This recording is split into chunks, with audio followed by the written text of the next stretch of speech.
कैलासवासिने वाञ्छितार्थप्रदायिने विजयदुर्गे देवी कनकदुर्गायै मङ्गलम् महापापविनाशिने सर्वाभीष्टप्रदायिने दिव्याम्बरधरे देवी दुर्गाम्बिकायै मङ्गलम्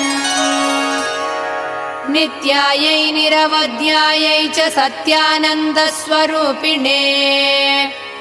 विजयवाटीपुरिनिवासिने दुर्गाम्बिकायै मङ्गलम्